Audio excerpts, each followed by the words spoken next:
Any volunteer light a candle?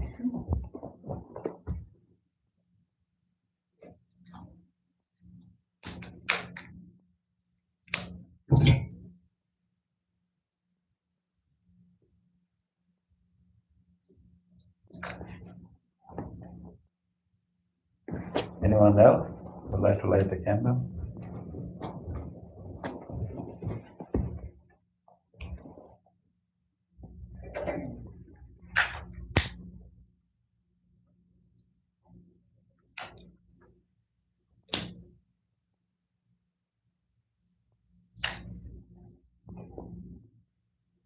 So one more candle.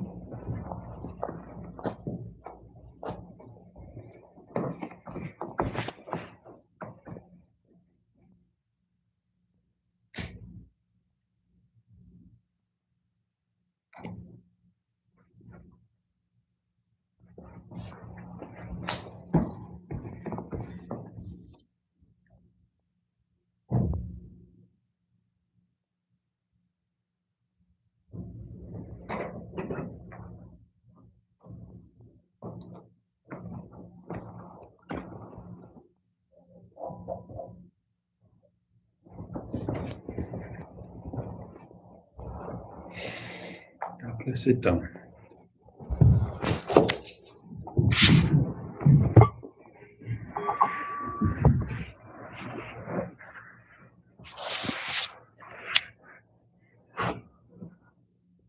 Sadhu,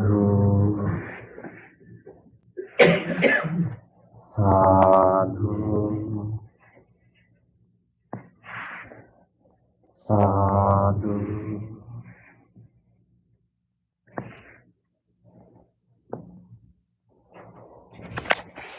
Let's do our chanting before the meditation. Please turn to page 5 of our chanting book.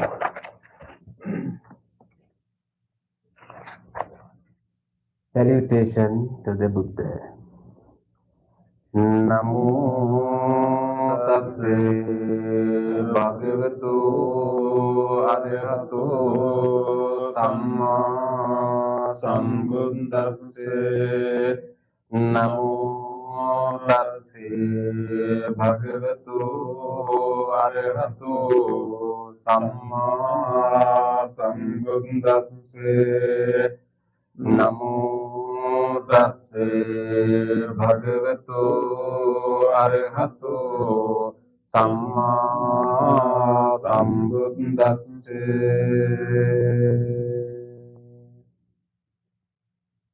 The three refuges. Buddham saranam gacchami, Dhammam saranam gacchami, Sangham saranam gacchami, Dutiyampi buddham saranam gacchami, Dutiyampi dhammam saranam gacchami, Dutiyampi sangham saranam gacchami, Tatiyampi buddham saranam gacchami, Tatiyampi dhammam saranam gacchami, Tatiyampi sangham saranam gacchami.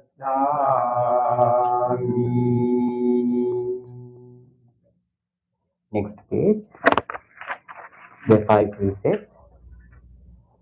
Panadipata Veramani Sikkhapadam Samadhiyami, Adinādāna Veramani Sikkhapadam padang samadhiyami kamesu miccācara vērāmani sikkhapadang samadhiyami musāvādā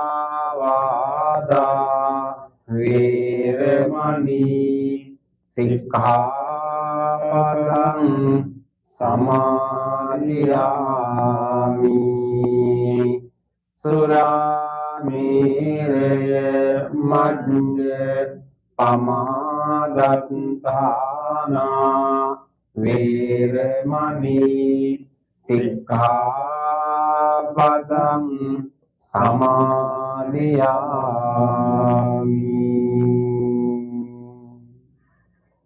Let's read the affirmative vows. Being aware of the suffering caused by the destruction of life, I vow to cultivate compassion and learn ways to protect the lives of all living beings. Being aware of the suffering caused by exploitation, stealing and oppression, I vow to respect the property of others and to practice generosity by sharing my time, energy and material resources with those who are in real need. Being aware of the suffering caused by sexual misconduct, I vow to respect my commitments and those of others. I am determined not to engage in relations without love and long-term commitment. Being aware that words can create suffering, I vow to learn to speak truthfully and develop peaceful, kind, and meaningful speech. Being aware of the suffering that an intoxicated and agitated mind can produce, I vow to develop mindfulness and heedfulness. Next page. Homage to the Buddha.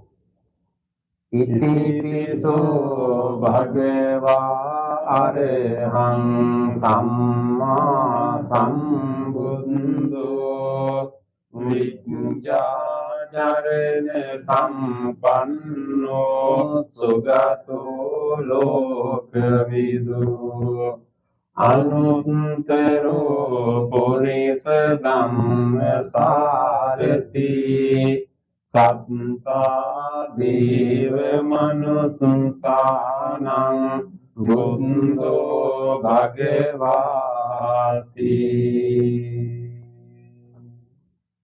Homage to the Dhamma. Swākkhāto bhagavata dhammo sanditthiko akaliko ehipassiko opanayiko paccattam meditammo Vinyuhiti. Homage to the Sangha. Supatipanno bhagavato sāvaka sangho Ujupatipanno bhagavato sāvaka sangho Nyāya patipanno bhagavato sāvaka sangho Sāmīti patipanno bhagavato sāvaka sangho Yadidam cattari purisa yugani Atta purisa punggala Esa bhagavato sāvaka sangho Avuniyo pavuniyo Dakkiniyo anjali karaniyo Anuttarang punyak ketang lokasati.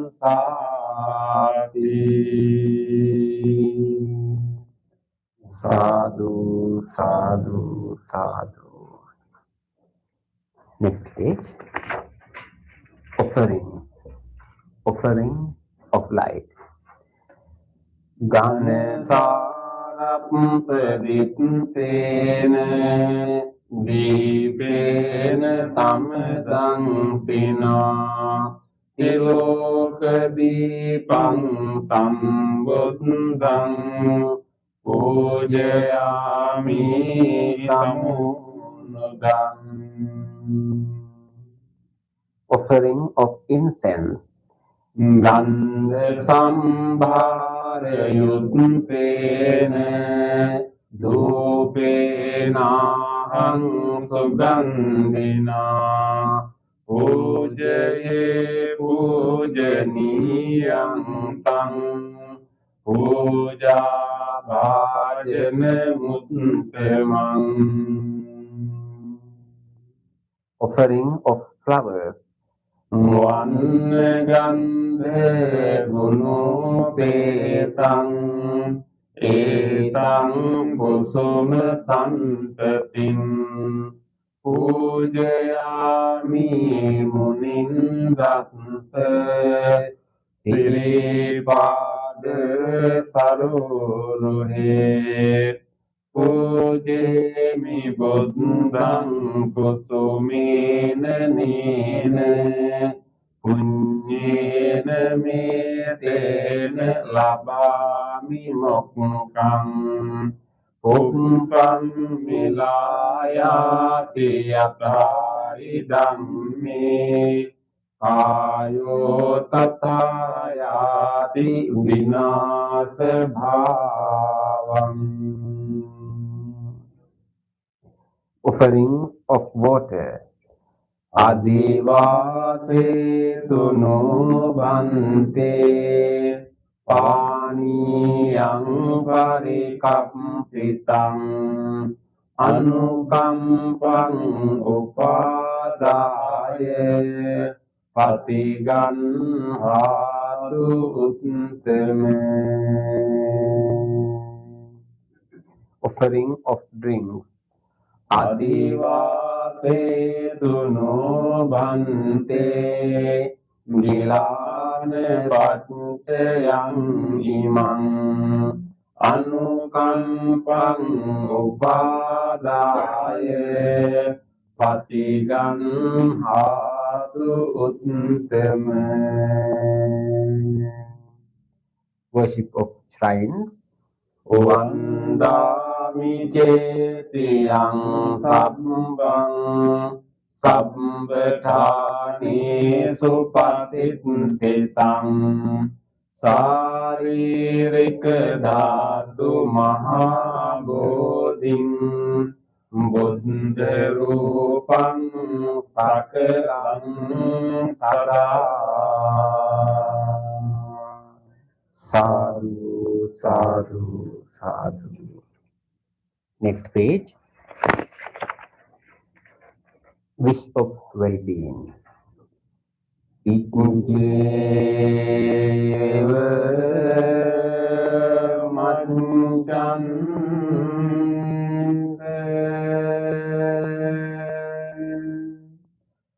namaste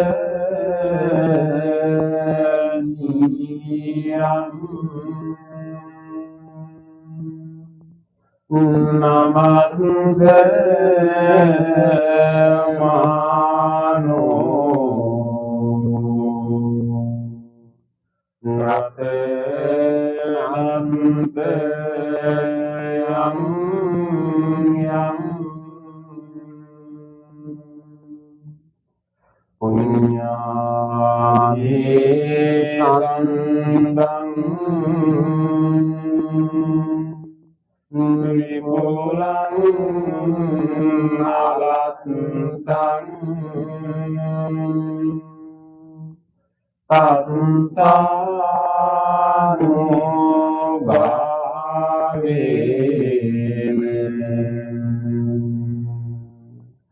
hatante rayo.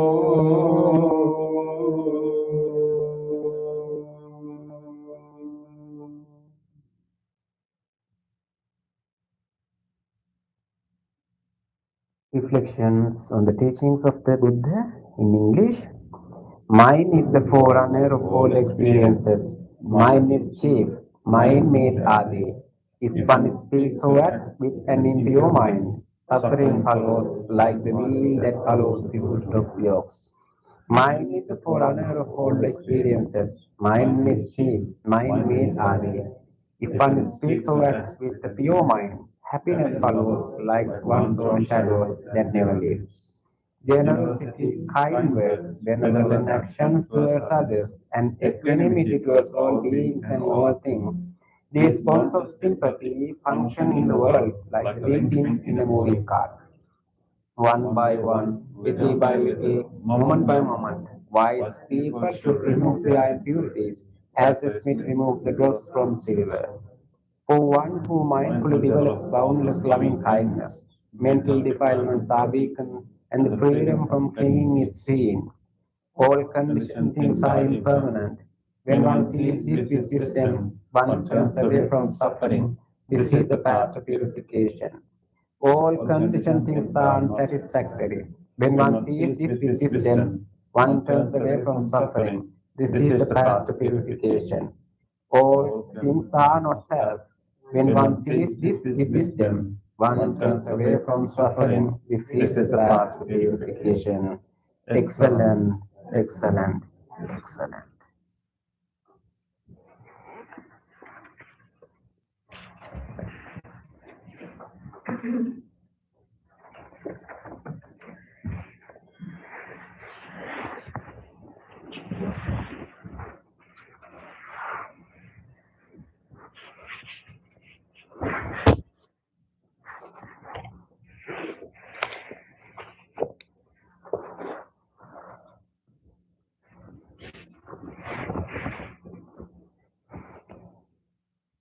Welcome more for the meditation session. We have come to meditate on the winter solstice day, right? The shortest day of the year, the longest night. It's an important day because from tomorrow onwards, we will start to have longer days. So it's an important day to do the meditation. The earth is shifting to a new pace. A very good day to really take time to look into our own mind and grow goodness in our heart. And so we are also ready for a new pace, just like the earth. We are getting ready for the new pace. So rejoice your decision to come here today on this special day. Let us make an effort, a joint effort, to tap into the wholesomeness in our mind and then bring it out and manifest it, and then experience inner goodness in all of us, and then also develop our mindfulness. Okay? So rejoice and make a determination that I will engage in this meditation wholeheartedly, and I will make use of this opportunity, and I will use this guidance and this wholesome space and gathering, and I will engage in a committed practice tonight. With that determination, adjust your body. Very important to have a nice balanced posture. Try to keep an upright body. You can rest your palms on your lap. You can keep your legs, if possible, even on the floor, just to give some stability. You can keep your upper body upright and keep your chin straight, somewhat parallel to the earth. This is an art of balance because we want to stay balanced, stay alert throughout the meditation, but at the same time we need to go to a deep calmness and peace. If our body is not nicely balanced, we will not be able to experience deep peace because we will fall asleep or we will have other pains in the body. So keeping a nice spine and keeping the chin straight, parallel to the earth, and rest in the palms, and we'll allow the the fluid in the spine to flow uninterruptedly. You need to let the cerebral fluid to flow uninterruptedly. So you need to keep your chin straight and the upper body a little bit straight, but not rigid. Just keeping the inner arch of your lower back and then creating an upright body. With this nice posture, listen to the sound of the bell and the chant. Let's try to keep paying attention to our body throughout the chant and the bell. You can feel your body, how it is sitting here. You can feel your feet where they touch. You can feel your buttock, your body, wherever your body meets the chair. You can feel that touch sensation. You can feel your hands are touching each other. So just feel those areas in your body and try to be in your body throughout the bell and the chant.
With this relax, with this awareness of the body,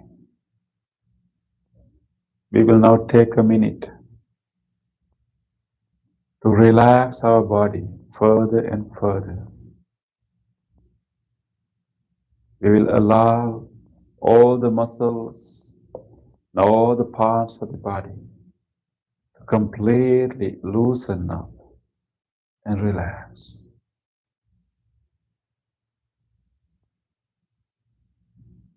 This is a good time to give a chance to this body to completely relax. We are sitting in a very safe place, in a friendly gathering, so we can let go of all the concerns. We can allow our whole body, all the muscles to relax. Let us use our breath to relax this body further and further. You can take a very slow, long breath, lengthening your in-breath very slowly, allowing more air to come to your nostrils.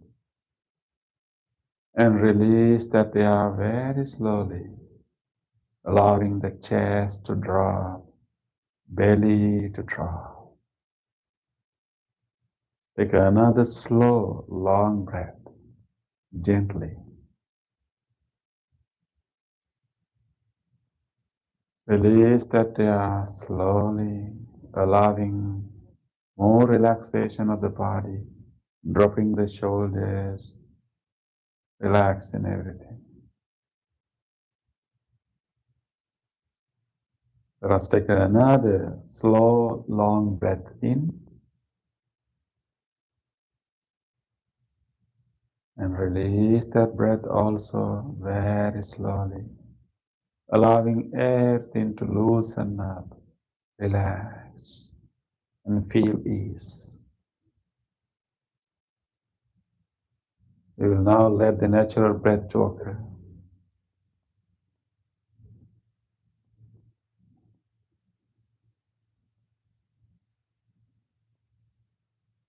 We'll have no tightness, no holdings in the body, letting everything to be as relaxed as we can.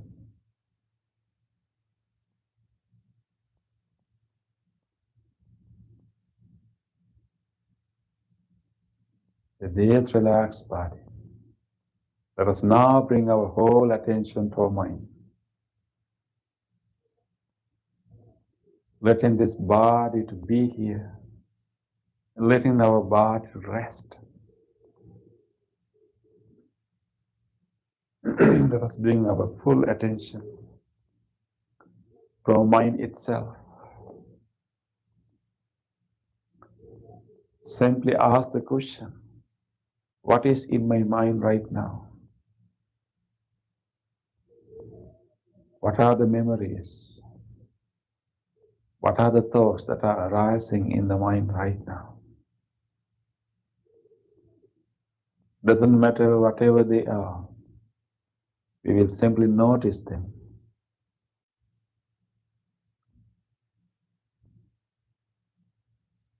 With openness, with curiosity, we will keep noticing whatever thought or memory surfacing in the mind. Without developing anyone further, we will simply notice, watch.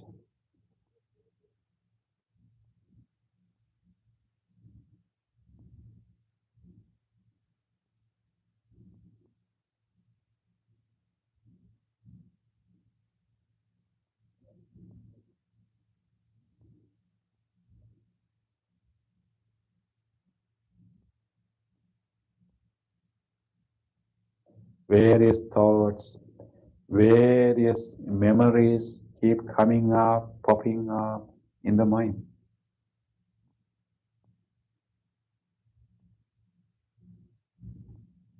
Let us now try to develop or cultivate a wholesome thought in the mind. While these random thoughts can keep occurring in the mind continuously, instead of letting the mind do it, we will now purposely generate a wholesome thought. We will purposely generate a thought, a wholesome quality in our mind.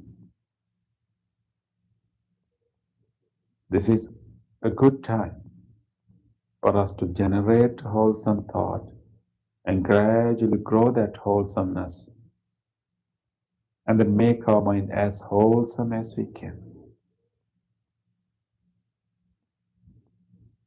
In this conducive environment, let us make our mind as wholesome as we can. Let us generate one of the most wholesome thoughts ever, loving kindness. Loving kindness is a capacity that we all have. Loving kindness is the goodwill towards all beings. It is the friendliness towards all beings. It is the willingness for everyone to be well. It is a genuine wish of well-being. We all have that. May not be very prominent, but we all have it buried in our mind. Am I willing, if everyone in this world is fine? Am I willing, if all beings in this world is free from suffering? We all have that willingness. Let us now recognize that capacity and bring that wholesomeness to the prominence and manifest that wholesomeness. Let us open our heart. We will bring that wholesomeness to the surface of the mind. Open your heart and generate a willingness for everyone to be well. Generate a friendliness towards all beings.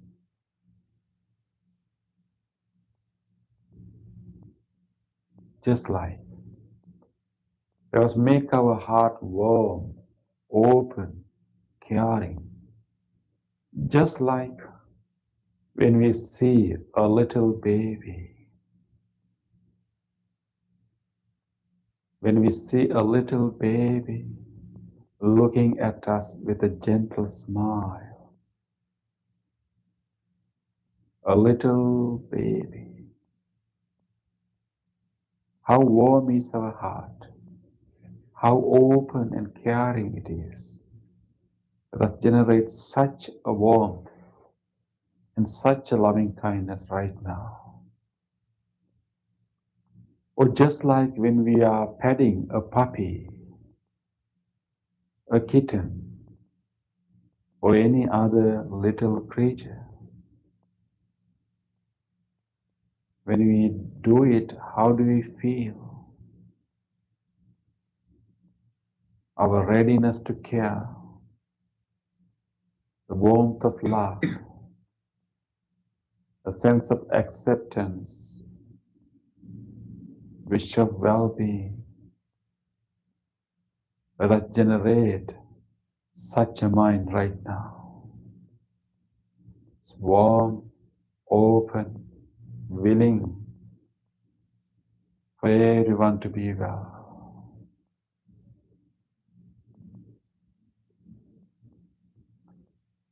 Let us cultivate this state of the mind stronger and stronger.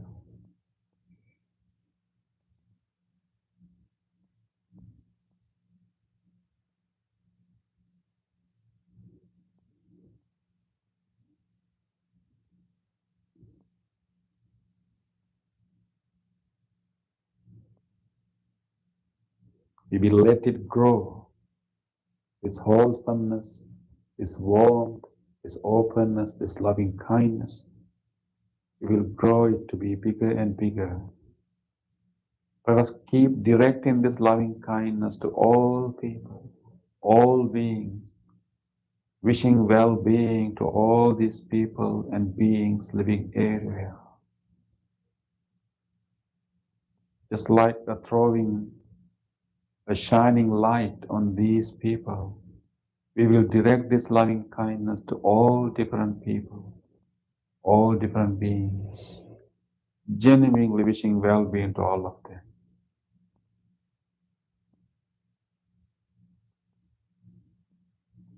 Let us start with ourselves.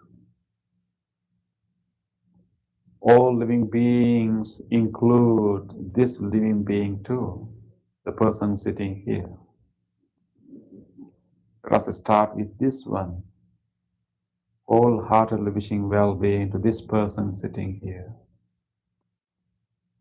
Just like anyone else in the world, this person also deserves the loving kindness. Just like we were ready to embrace the baby, we were caring for the puppy or kitten. Let us have the same level of warmth towards ourselves, to this living being sitting here, with a sense of acceptance, compassion, forgiveness. Direct that loving, caring attention to yourself and make a nice wish wholeheartedly. Repeat these wishes in your mind. May this person sitting here be well, be strong, be healthy, be peaceful.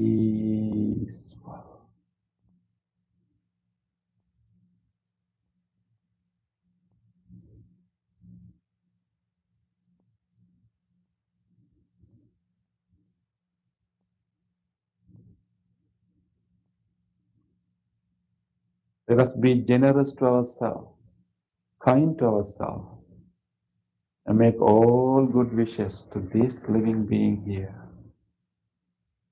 Continue to make all good wishes. If you have a special concern, or if you are going through a special difficulty, make a specific wish for yourself. Live generously.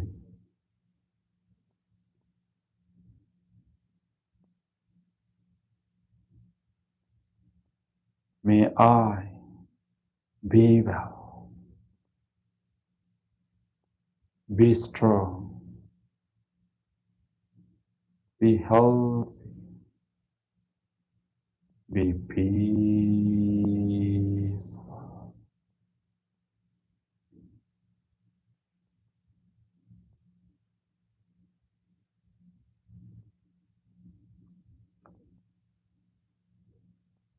Let's expand this wish to this whole body, taking a moment to direct this loving kindness to this whole body, appreciating all these organs and systems of this body for helping us to live this life. Let us direct this loving kindness to all the parts of this body, allowing this whole body to be healed.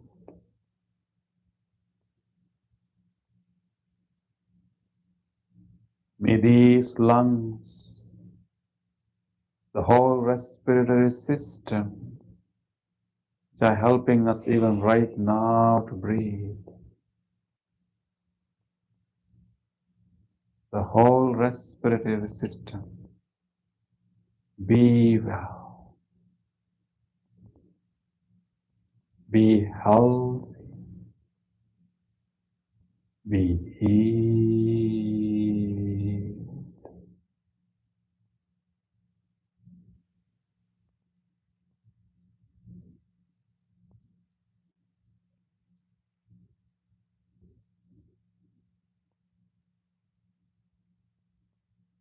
May this heart, cardiac muscles, the whole cardiovascular system be well, be healthy, be healed.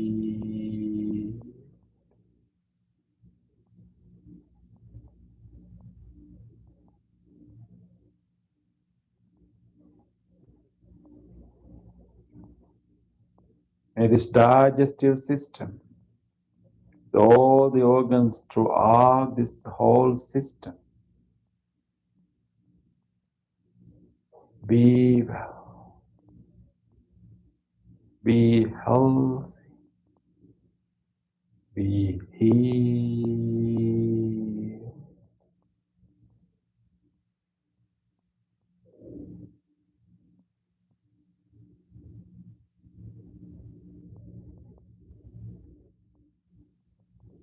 May these kidneys,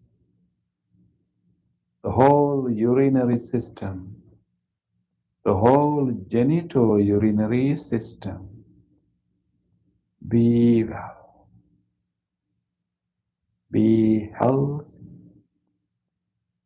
be healed.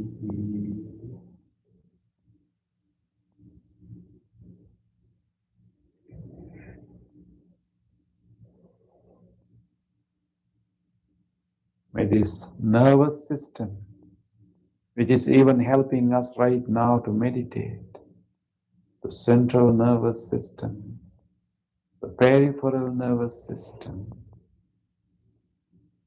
be well, be healthy, be healed.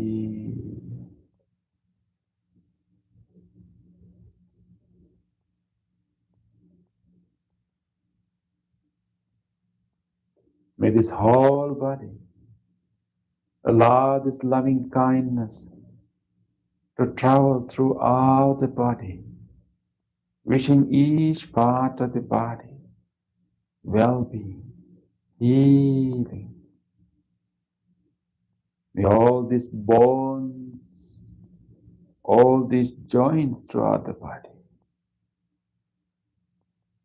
may all these muscles and all these cells throughout the body be well, be healthy, be healed.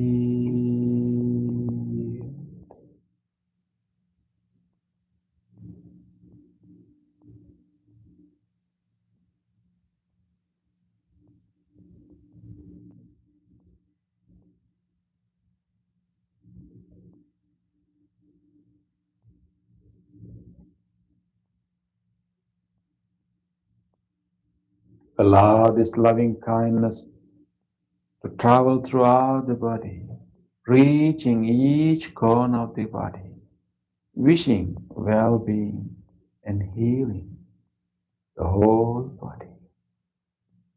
Be well, be healthy, be healed.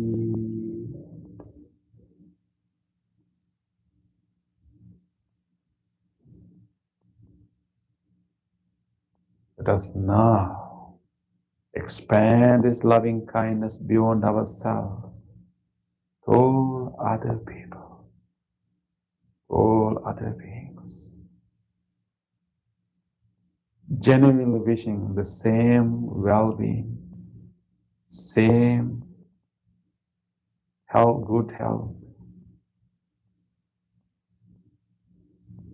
Let us direct our mind towards all beloved people in our life,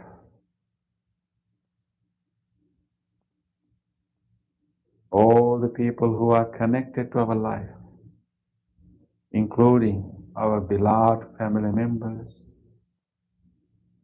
our good friends, colleagues, and all these people who are connected to our life.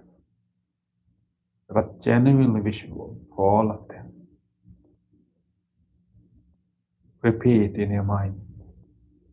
May all these beloved people be well, be safe, be healthy, be peaceful.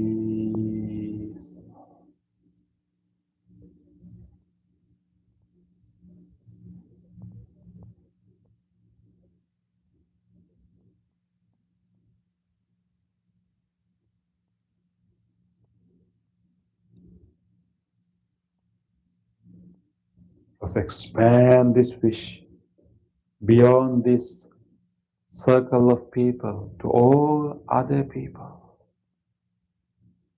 Let us think about the people living in this whole surrounding area. Just take a moment to wish for all of them. May all these people living in this whole surrounding area, no matter who they are, may all people living in this whole city, in this whole surrounding area, may they all be well, be safe, be healthy, be peaceful.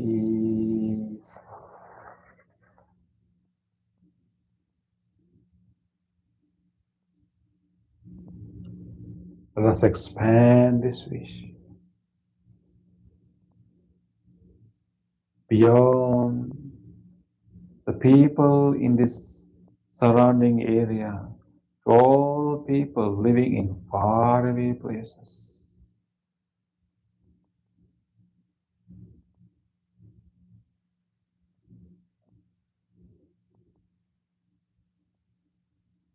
May all people living in faraway cities and faraway states and faraway countries,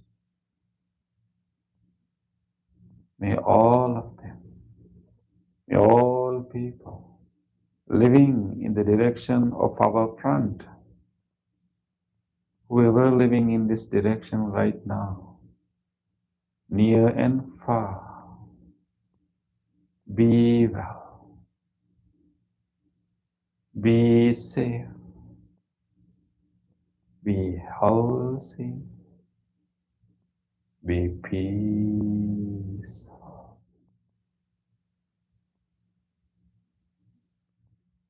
May all people living in the direction of our right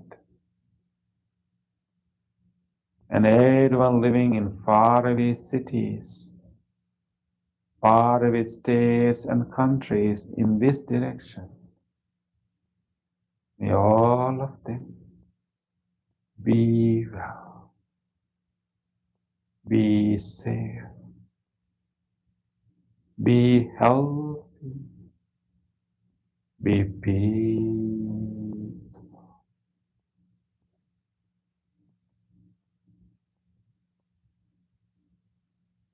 May all people living in the direction of our back,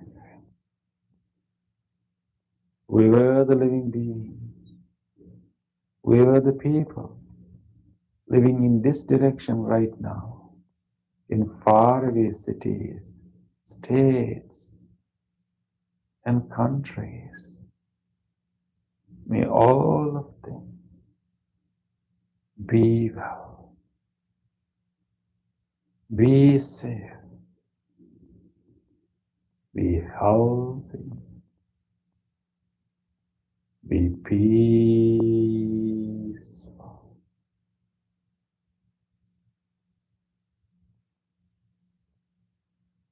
May all people living in the direction of our left,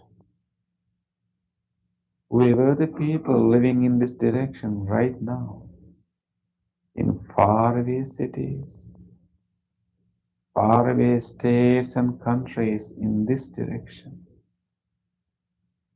Be well, be safe, be healthy, be peaceful.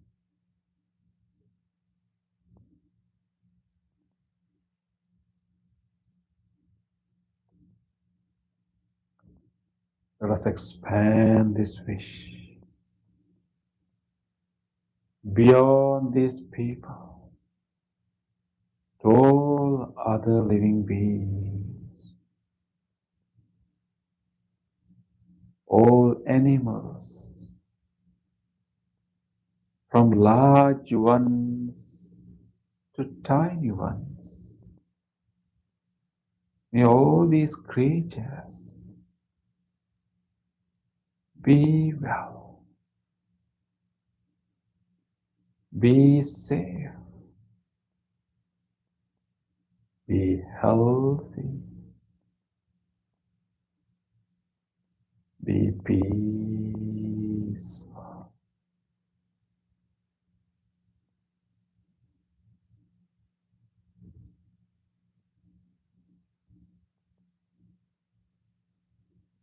Let us expand this wish as wide as we can. Let us embrace as many living beings as we can with this wish. May all living beings, whatever life forms there may be, each and every living being, without exception, be well, be well, be well, be peaceful, peaceful, peaceful.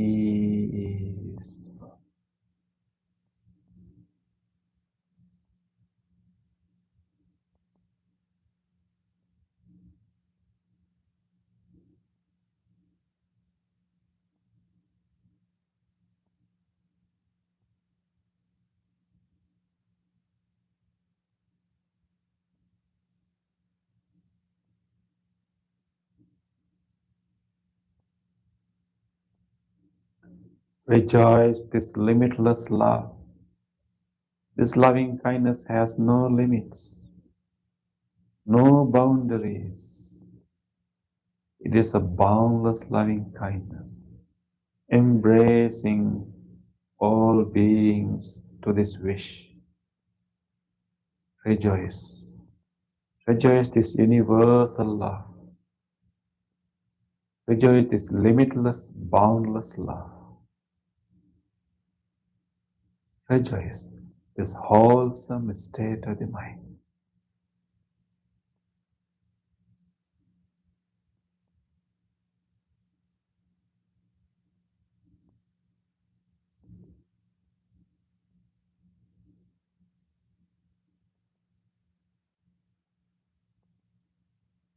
With this rejoice, let us now gently move into our breathing meditation, keeping this peace, this wholesomeness in our mind.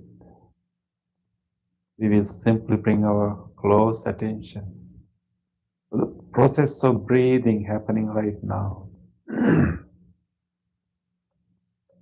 We will rest our mind on this breathing, to let this mind to experience deeper and deeper peace. Feel your breath when the air is moving through your nostrils. Feel the subtle sensation touching the air in the nostrils. Feel the filling of the lungs and changes of the muscles in the body with the in-breath. And feel the changes of the body when you are breathing out.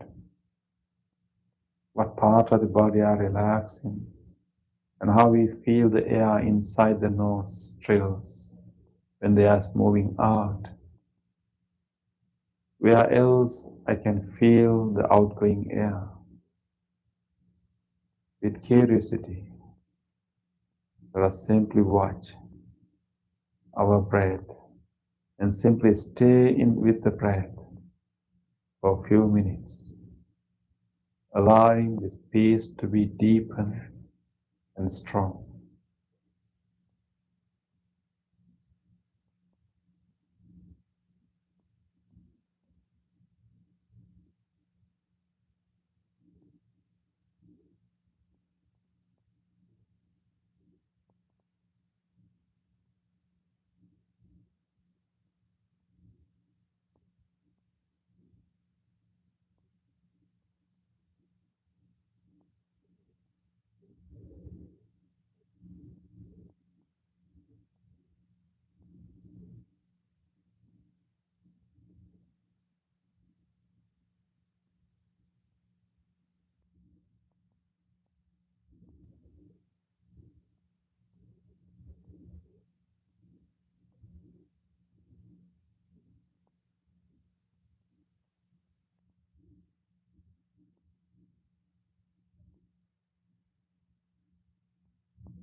Be with your breath.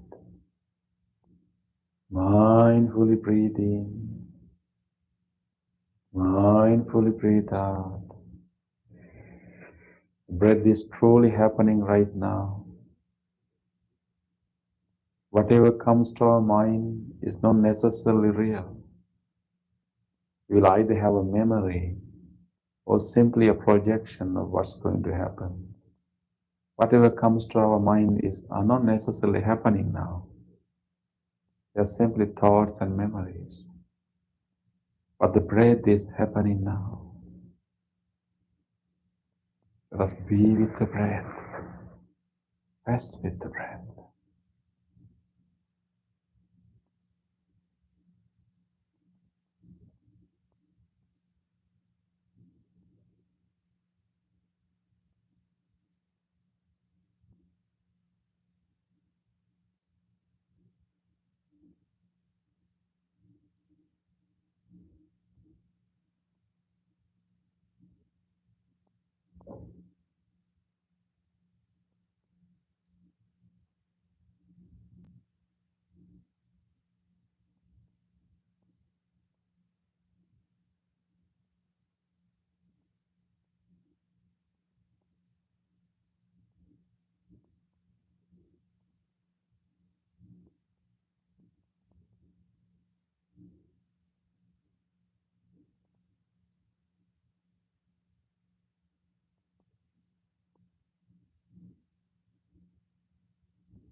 These last few minutes, let us give a full effort.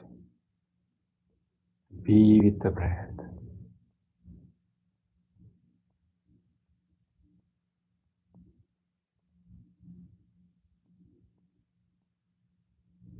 Completely rest with the breath.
Bhaya Patach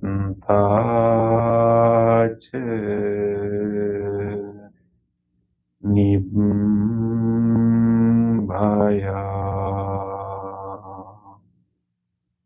Sukapatach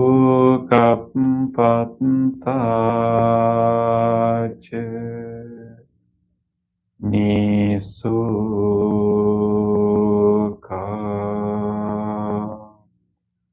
Hontu Sabbepi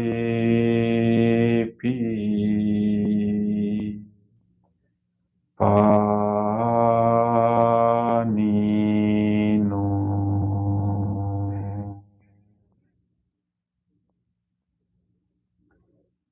May all those who are suffering be free from suffering. May all those who are in fear be free from fear. May all those who are grieving be free from grief. May all beings be well and happy. Gently come out of your meditation and gently put your palms together and place them against your chest.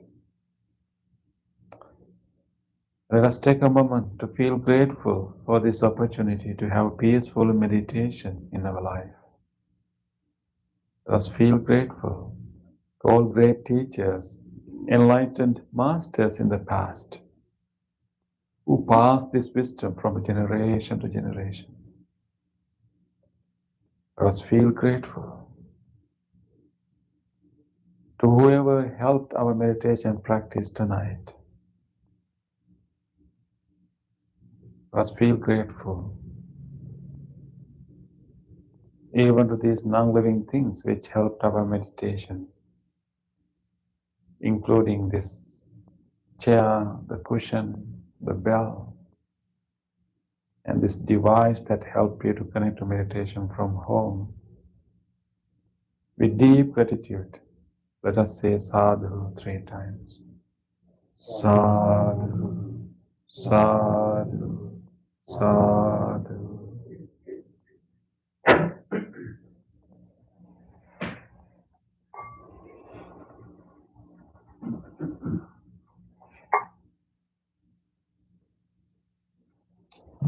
Okay, you can change your legs, stretch if you like.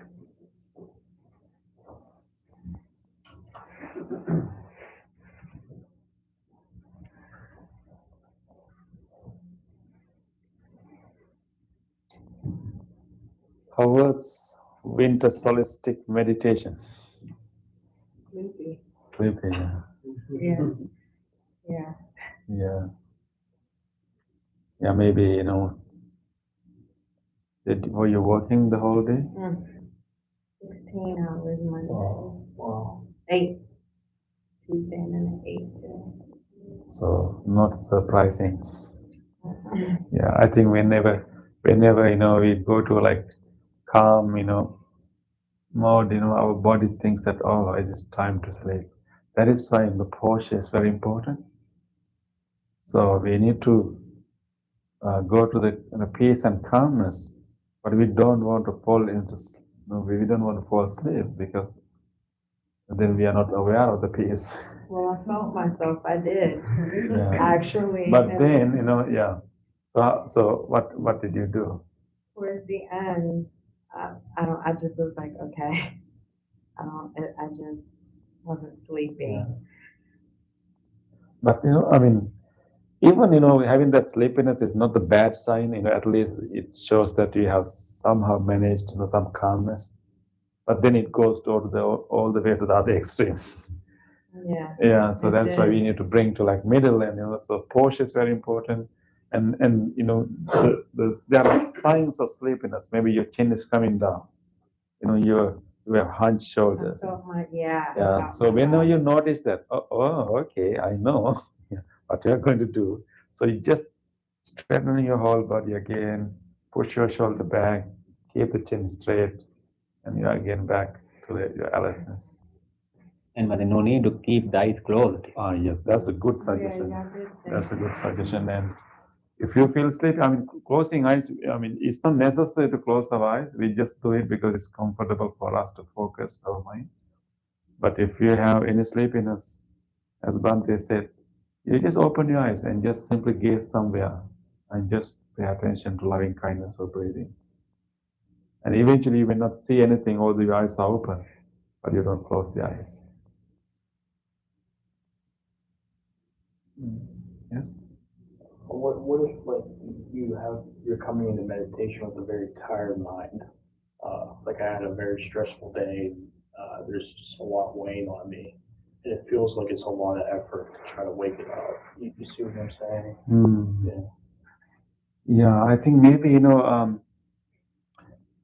so in that case, actually, we don't want to like, ignore or like deny or like try to shut these, these things. What we can do is actually like develop like awareness of those things. You focus on, okay, let me see what are the things that are occurring, what are the issues that are repeating in my mind.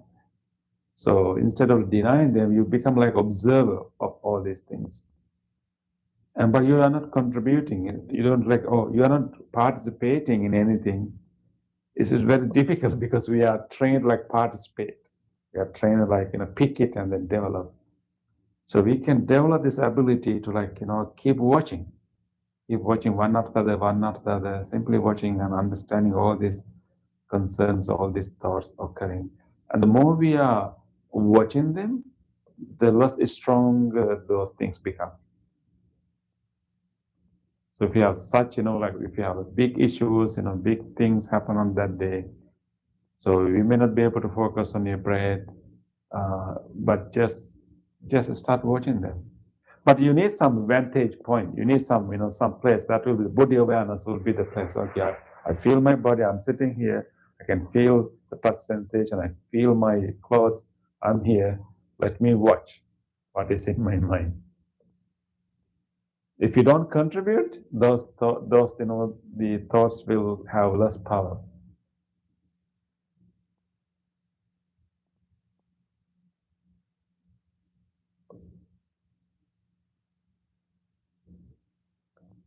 Any other thoughts or sharing?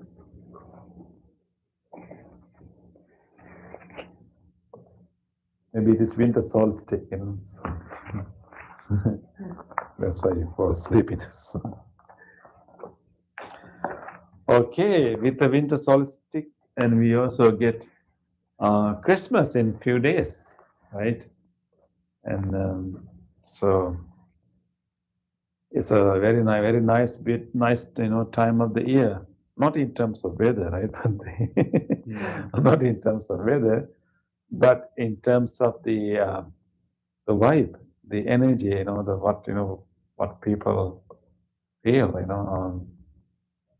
I think both of us were not grown up in this culture, but I think you grew up in this culture. But since your childhood, the Christmas is really joyful, nice time, right? Isn't it? Right? It's a time, people become more generous. No? Huh? So, yeah, definitely they spend more than other times. Yeah, of course.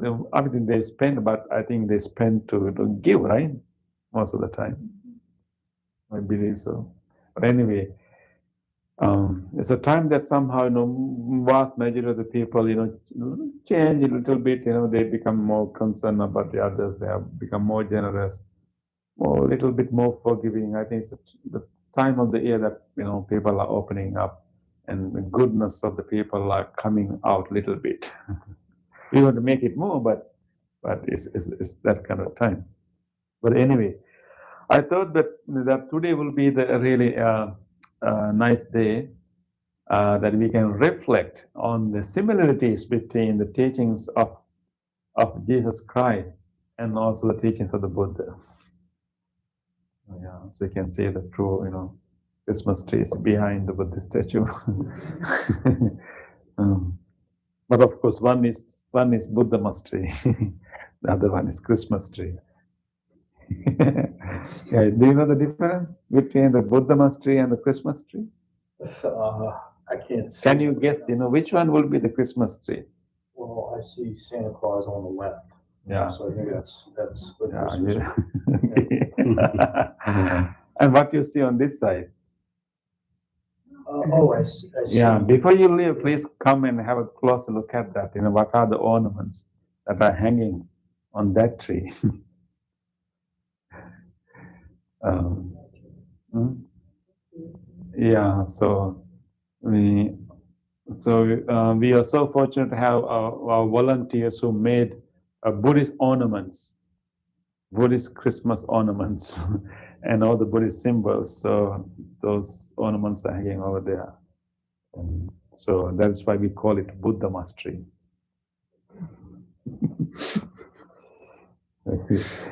Okay. So when you think about the teachings, there are so many parallel teachings of the Jesus Christ and the Buddha. So many parallel teachings. So today we will explore a few of them. But even when you think about their life story, there are some similarities to their life stories too. Like I think both of them were like contemplatives. Like they think a little bit different about the world, definitely. And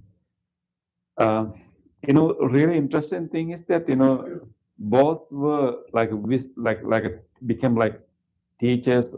I think of course they played role of more than teachers, but they also were teachers. They may be more than that, but they were teachers too. So they were teachers who had some transformative experiences in their 30s. Buddha became enlightened one. I mean, before the Buddha, he was Siddhartha, right? And then he became the Buddha. He became enlightened at the age of 35. Age of 35. And then Jesus Christ was, I think, is teaching in his early 30s. So that's, you can see a parallel. They're all in their 30s. Anyone who is in 30s? Maybe Bante. How about you? Yeah. Huh? Yeah.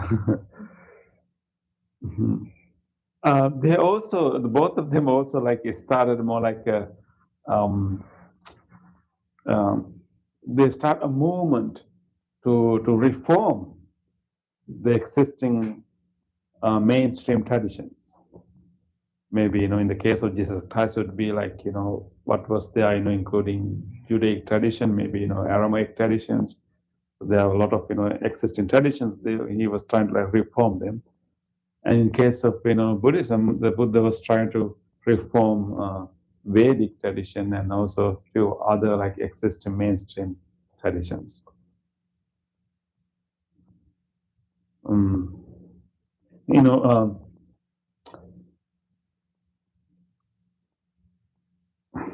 When you think about that, of course, they both of them train disciples, right? Jesus Christ had disciples. He has close 12 disciples, and then he had 70 other disciples who actually spread his teachings. And Buddha also had disciples. He started monastic community. He had those disciples. But the interesting thing is that actually both of them had a troublemaker who are one of their disciples, right? And Jesus Christ has the Judas, right, as one of his close disciples, and who became like a traitor. But in the case of the Buddha, one of his disciples was Devadatta. Devadatta actually was also his one of his relatives, brother-in-law, right? He's his close relative. And then became the disciple of the Buddha, and then he was also expecting that Buddha will give him some authority to govern the monastic community because he's related to the Buddha. and Buddha did not, give such a position to him, and then he came up with a different plan. He came and made a proposal to the Buddha. All the monks should be more ascetic than in the way they are conducting now. He came up with a proposal of a strict practice. The monk should always live only under trees. A monk should only live on their arms round, and in like very extreme forms of ascetic practices. That's how monk's life should be. But the Buddha said that it doesn't have to be that strict. The middle path, and so Buddha said, if monks like volunteer to follow these things, let them do it. But I'm not going to make it. So his efforts failed, and he became such a troublemaker, and he created a schism, like a division among the monastic community, and even sometimes he even tried to harm the Buddha, physically harm him, even physically kill the Buddha. So there are so many. So don't think that we are the one who have troublemakers in our life. Even the Jesus Christ had one, even the Buddha had one. Maybe not one, but many, but at least key ones. And all. In the case of the Buddha and Jesus Christ, they were one of their close disciples. They became the troublemaker. But anyway, so just give you some similarities in their life. Devadatta, Judas for the Jesus Christ, and Devadatta is for the Buddha. When we come to the teachings of both of them, I think there are so many very similar teachings, and one common teaching would be like, I think there's one statement in the Bible which became the golden rule of ethics. Anyone remember the golden rule of ethics? Do unto others as you would have them do unto you. Yes, do unto others as you would like others to do to you, right? Exactly. I think, that's in the Gospel of Luke. Yeah. So that's what you find in the in the Bible. And the Buddha said that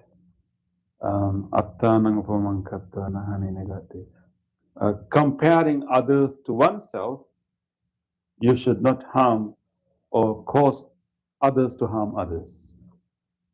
Comparing oneself to others.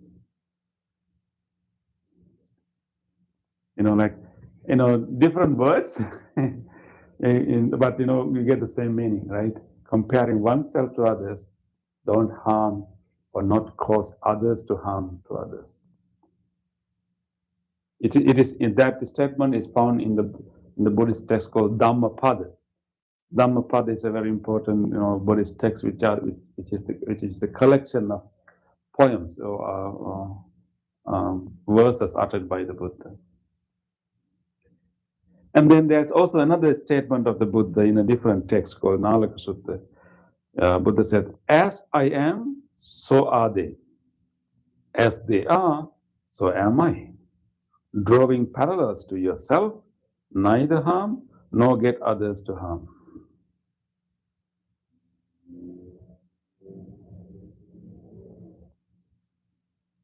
So as I am, so are they. And as they are, so am I. I think this would be like do unto others as do unto others as you would like others to do to you. These are good, I would say, good mantras that can guide our life, right? Good mantra, like repeat those things, like helping you. Those will be like guidelines for us to make decisions, and how we live our life. As I am, so are they. Okay. There's another one, I would say. I think this one, I think you should be familiar with this. Why do you look at the speck in your brother's eye, but do not consider the plank in your own eye? Do you remember that? It's also in the Bible, in the Gospel of Matthew. Why do you look at the speck in your brother's eye, but not consider the plank in your own eye. You have a big plank, big thing in your eye, but you you you look into the speck, little thing in your brother's eye, right? So that means that we ignore our own faults, but we always pick on others' faults. And even there's other, they have very little fault, and we will highlight that, but we don't see our own. And we find again in the Dhammapada, we find Buddha said that faults of others is easily perceived, but that of oneself is difficult to perceive. A man winnows his neighbor's faults like a chaff, but his own faults he hides. Very similar. Very similar. It's also in Dhammapada. And why do you think that it's difficult for us to recognize our own faults? Why do you think it's difficult? Very easy. We pick up the faults of others, right? You're not looking at them. You're looking at somebody else. Yeah. Yeah. You're not looking at yourself. So our attention is outward.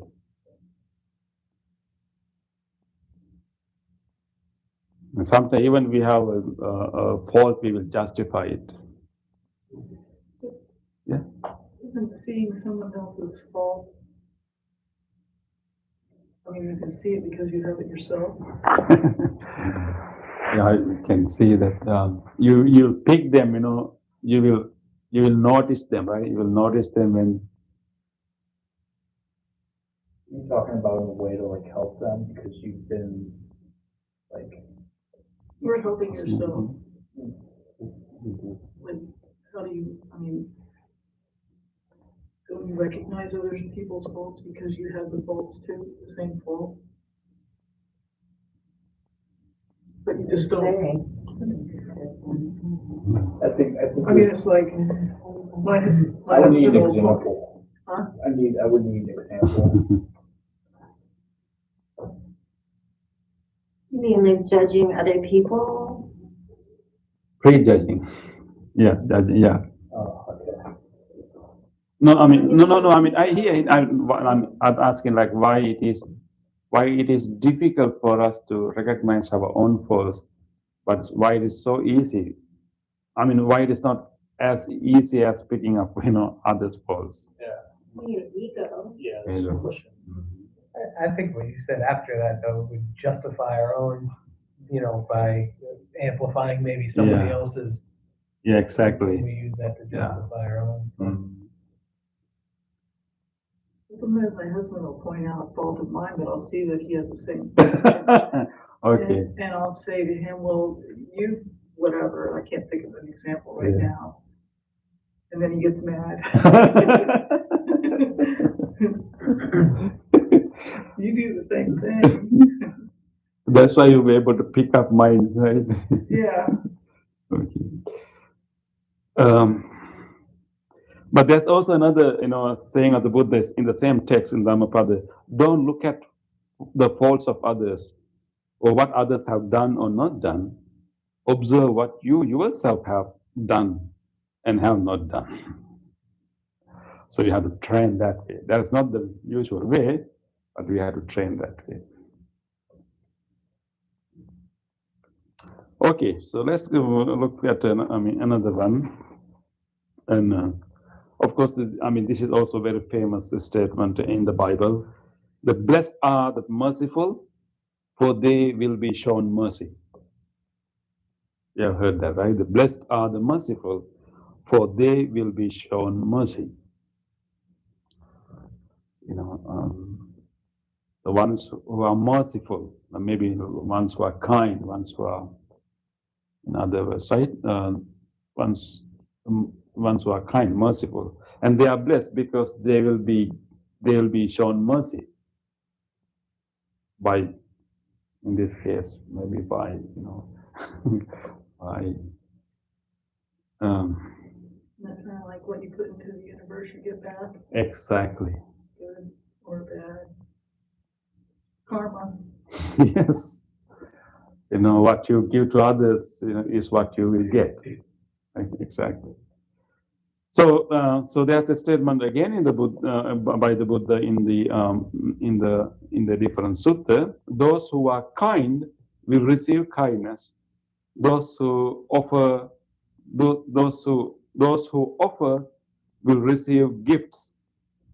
Those who revere others will receive reverence. Like what you give will be the one you will get, right? Yeah. So many teachings. Do you want to know more? I have a whole list here. I'm just wanting to talk. Yeah, Huh? get Yeah, it. I think this is fascinating. Yes. Okay. This is another one. Again in the Bible. There's nothing outside a person that by going in can defile, but the things that come out are what defile a man. You understand that? There's nothing outside a person by going in can defile, but the things that come out are what defile a man. Out of the heart come evil intentions, murder, adultery, theft, false witness, slander. These are what defile a man. But to eat with unwashed hands does not defile. So saying that, you know what, there's nothing outside that will go in a person and make him a defiled person. It's actually what is coming out of that person is the one that actually make him defiled. It means that whatever coming out from the mouth, maybe coming out from the inner body is actually is the intention, the thoughts. They are the one actually can be defiled or pure. So there's nothing outside can come and defile a person. Only thing that is originating within can defile a person. Okay, so let's look at the statement of the Buddha. In the another book called Udana. One does not become pure by washing, as many follow in this world. Because at the time of the Buddha, maybe even up today, people have like very well-known, famous places where they think that they have special spiritual significance. There were some rivers, some ponds, some lakes that they thought that when they go and bathe in those places, they'll be purified. So people made pilgrimages to those special, places. So Buddha said that one does not become pure by washing, as many follow in this world. He who casts away unwholesome tendencies, great or small, he becomes pure, and he is a great person. So the real way to become pure is like cast away the unwholesome tendencies in the mind. So the idea of purity, the purity is not actually about the external things. Even what you eat, sometimes people are also concerned about the eating, like eating special kind of things that will maintain your purity. I think in both teachings are emphasizing that actually the real purity, maybe even real value in us, comes from inner aspects.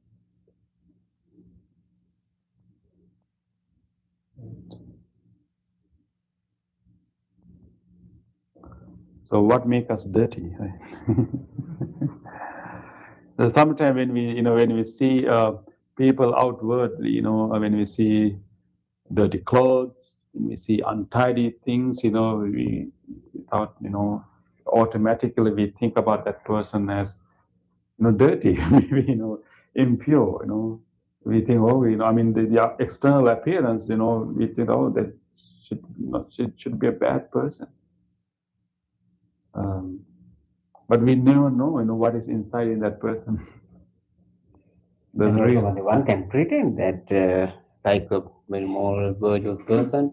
One can pretend very Very clean. clean, but inside there's also a teaching, right? But in the Yeah. Buddhist, like golden coins, one can maybe think that, but made of kind of what you call Fake money. Like, yeah, fake money, but like made golden looks like gold, looks but like gold, made by but other made by metals. other, maybe something like clay or Oh, I see. So, yeah. something like that. And also the interesting thing one thing about the purity, I think Buddha said that concerning the related to that incident, that people and some kind of uh, people used to do those this kind of customs to go to particular rivers or some water to get the purity in a particular special days. It's on special days. Yes. On Even special in days. winter time. So Buddha said that if the water helps to get purified from all the defilements, who will be the first? Will be the purest ones. Pure, yeah, first get the enlightenment, no pure Fish, right? fish. The saying in the Bible, like, he who is without sin cast the first stone, right? Oh yeah. Mhm. He'll be the same. He's going to be the one purified, right? He'll be the first one. Yeah. Hmm. Okay, there's another saying. Actually, this is more like a motivational thing for us, and I also see another parallel in the Buddhist teachings too. Here again in the Bible, in the Gospel of Matthew, we see, "You are the light of the world, a city on a hill, which can't be hidden." Also, people do not light a lamp and put it under a bowl. Instead, they put it on a stand. Then it gives light to everyone in the house. In the same way, let your light shine in front of others. Then they will see the good things you do, and they will praise your Father who is in heaven.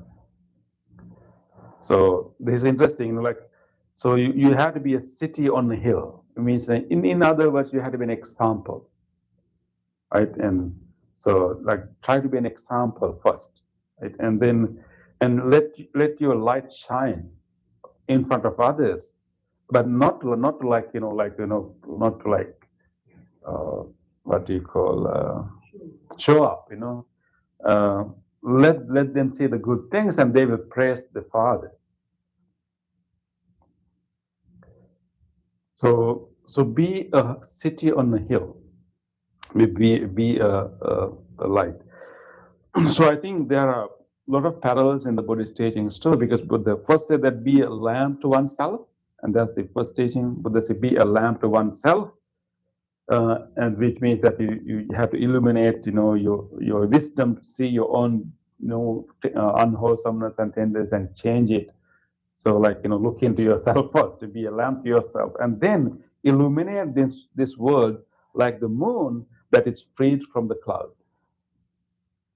Illuminate the world like the moon covered by the cloud is like people who are still having unwholesome tendencies, still have not improved, have not enlightened, have not grown yet. But the moon is there. So the shine the world and like illuminate the world like the moon freed from the cloud. So both teachings asking us to like give the light to the world, but of course we have to develop some light inside of us first. Okay, the last one for today. Both teachers has given us a big challenge. A big challenge in our practice, which is really a tall order for us to follow. But both in the both teachings, we find this challenge. That challenge is to challenge is how we can genuinely love. That's a big challenge. Are you ready to listen to the challenge? Okay. So in the Bible, we say, "This is my commandment to you." No, I mean, this is my commandment, that you love one another as I have loved you. No one has greater love than this, to lay down one's life for one's friends. So you love one another as I have loved you. Not an easy thing to do, right? Not an easy goal to achieve. But I think it's important to have such an ideal, such a goal. So we have direction. And we are moving towards that direction. When we will reach that goal, we never know. In the Buddhist tradition, we will say we will take few lifetimes to reach that goal. But as long as we have that goal, as long as we are trying to reach that goal, and that we have a guidance, we have a direction to our life. It is the new commandment, given by the Jesus Christ, in addition to the 10 Commandments. His original, his own commandment. You love one another as I have loved you. Okay, so that's the challenge. Okay, you want to hear the Buddha's challenge? Just as a mother would protect her only child at the risk of her own life, even so, cultivate a boundless heart towards all living beings. Let your thoughts of boundless love pervade the whole world. Like a mother who would protect her only child, and we are asked to develop that kind of love towards all living beings.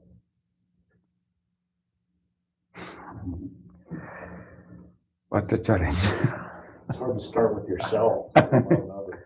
Exactly. Yeah. Yeah. Like be a mother to the all living beings.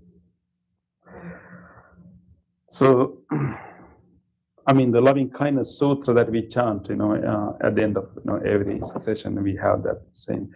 But these are real, the ideals. These are really definitely a big challenges for all humankind. But I think it's important to have such ideals, such goals, and then we should aspire to be like that.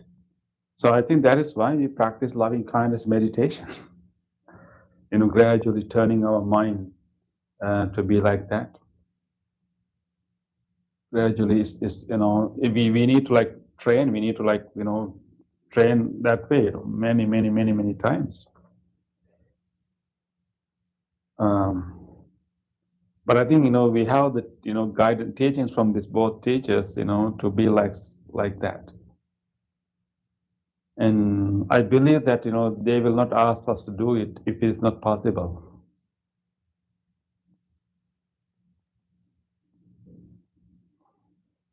At least in the Buddhist understanding, would say that maybe if we don't reach that point in this life, we will continue our next life, and we maybe after a few lifetimes of practice, we'll be able to reach there. But let's try to reach as close as we can in this life. So we can use all the opportunities we have, whoever in front of us, whoever happened to be in front of us. We can think about, okay, how can I be best loving to this person, best caring to this person? It may not be always gentle, sometimes, caring and loving can be a little bit, forceful too, But I think, whoever happened to be in front of us, that's that's our effort should, how can I be caring and kind to this person? Like a mother, maybe not that far, like whoever in front of you, even in front of your car, the person driving in front of your car.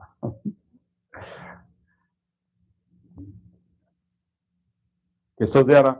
So I think we need to. I mean, these two teachers have changed the world, and they have changed the human civilizations. They have changed the way people think. They have changed the way people behave. Of course, there's a whole institutions and traditions and religions. Everything was developed around them. But many things happen after their lifetimes. But while they are, but their teachings have inspired, have changed many people's lives, and we are one of them.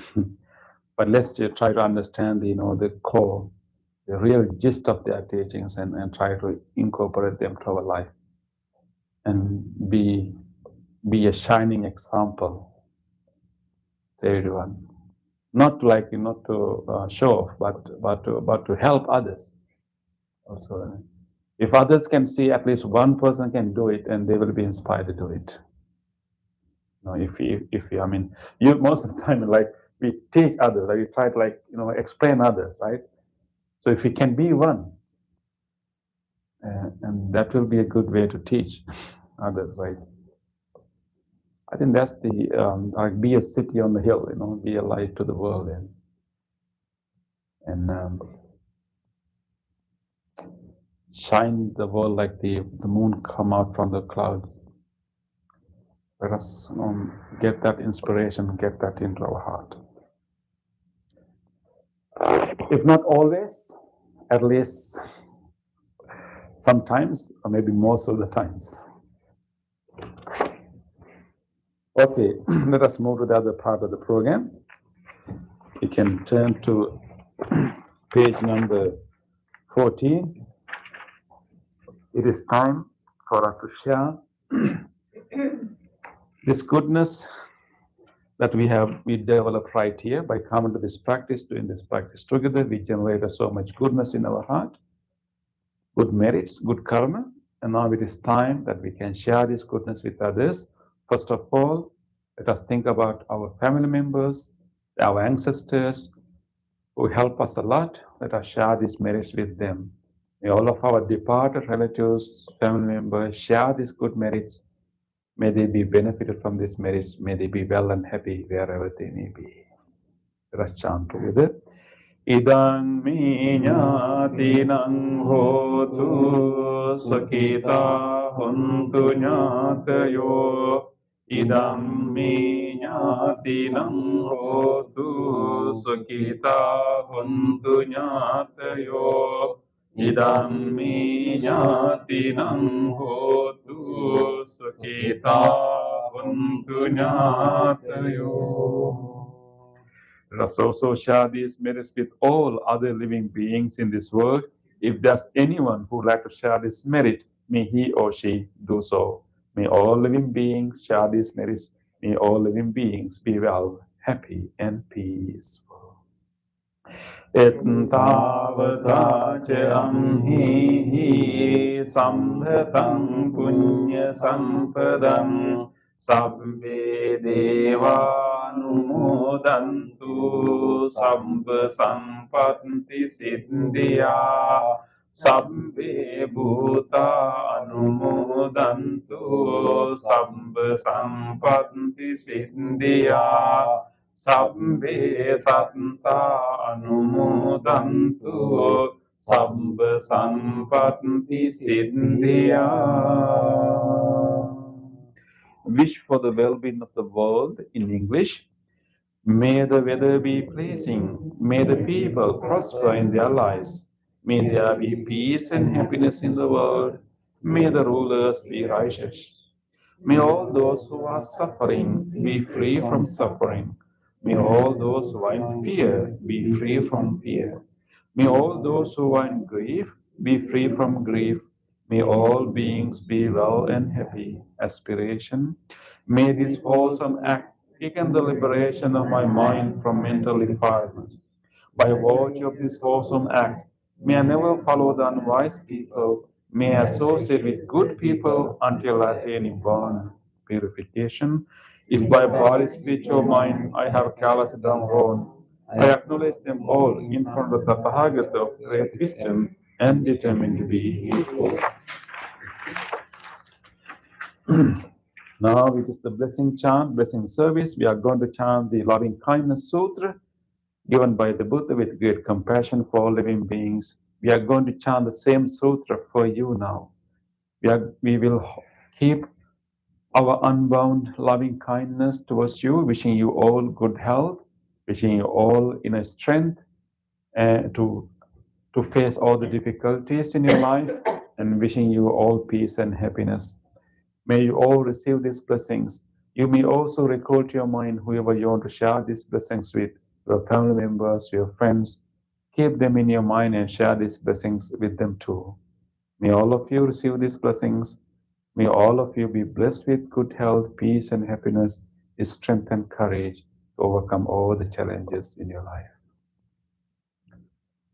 Namo tassa bhagavato arahato samma sambuddhassa. Namo tassa bhagavato arahato samma sambuddhassa. Namo tassa bhagavato arahato samma sambuddhassa. Karaniya manta kusalena yantam santam padam abhisamicca sakko jocha sujocha suvacho chasam mudu anatimani santos sakocha subharocha ampakinchocha sallavukavunti sampindriyocha nipakocha ampagambo kulesu ananugindo nacha kundam samacare kinchena vinyu pare upavadeyum sukino vakemino vantu sabbe santa bhavantu sukitanta eke cipane bhutanti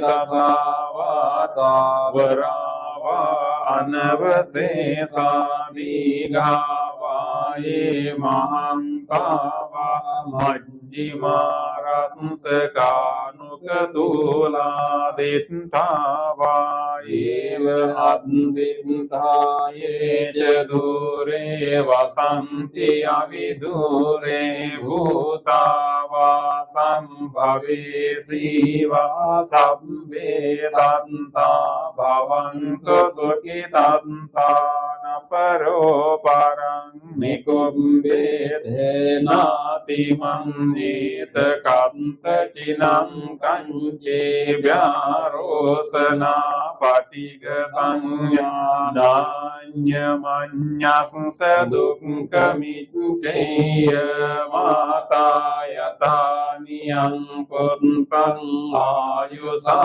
eka punta manurangke evam te sambhutesu manasam bhavaye aparimanam mettam ca sambhalokasmin manasam bhavaye aparimanam uddang adoca tiriyam ca asambhadam aviram asapattam tittang charang nisinno vasayano yavatam savigadamindo etang sating aditteya brahmametang viharam idamaho ditting ca anupagamma silava dasanena sampanno kami so vinaya gedam nahi jato sambaseyang punareti etena satcha vajjena sotti te hotu sambada etena satcha vajjena sambrogo vinassato etena satcha vajjena hotu te jaya mangalang sammitiyo vivanjanto sambarogo vinassato mate bhavantantarayo sukhi dīghāyuko bhavatu sabba mangalang rakhantu sabba devata sabba buddhanubhavena sada sotti bhavantu te bhavatu sabba mangalang rakhantu sabba devata sabba dhammanubhavena sada sotti bhavantu te bhavatu sabba mangalang rakhantu sabba devata sabba sanghanubhavena sada sotti bhavantu te.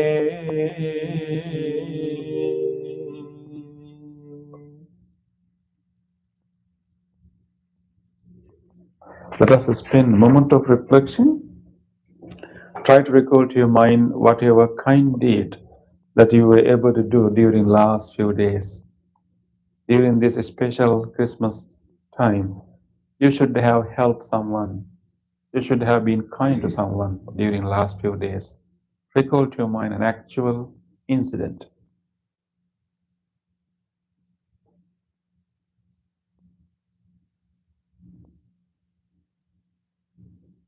Let us rejoice these opportunities to be kind to others.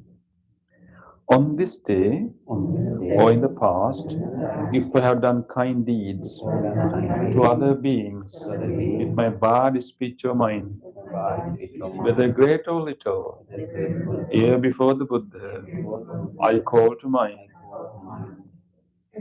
those kind deeds and let my heart rejoice.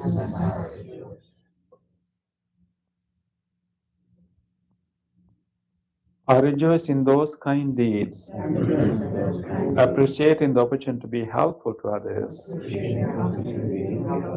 I rejoice in those kind deeds, wishing more opportunities to practice compassion. I rejoice in those kind deeds, resolving not to compare myself with others. I rejoice in those kind deeds and gladly share this joy with all beings everywhere. May my kind deeds relieve the burdens of other beings. May my kind deeds shield me from all dangers and pain. May my kind deeds and merits that come from them help me in free my heart.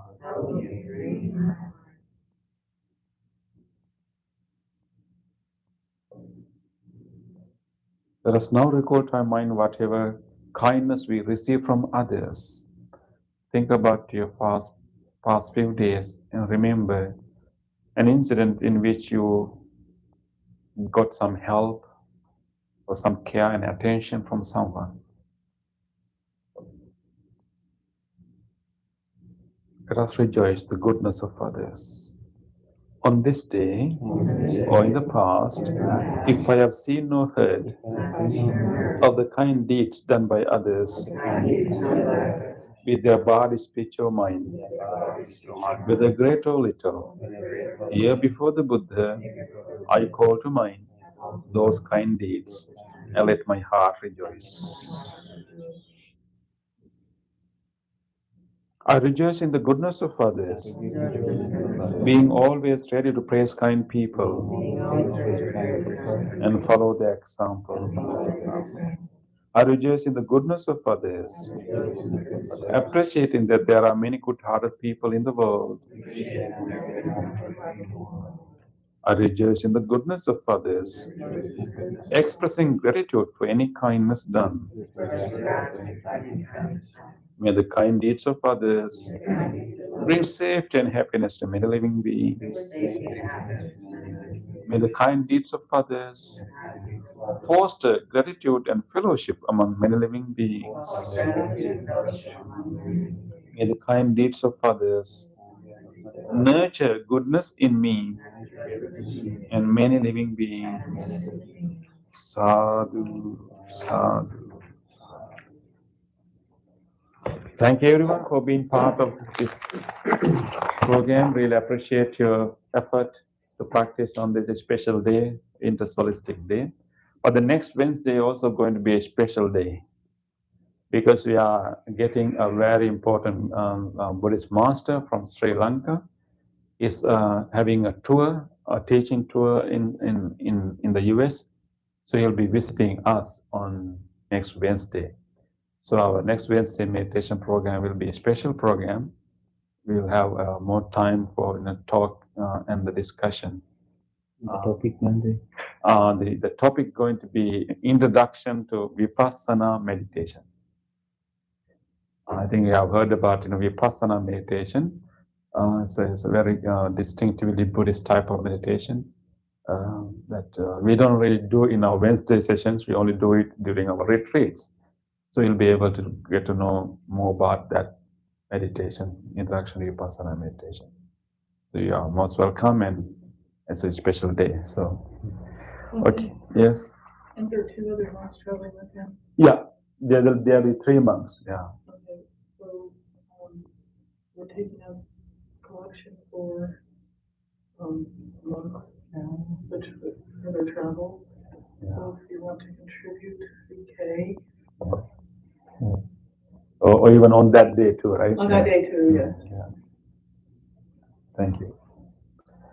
So please come to have blessing strings if you like. And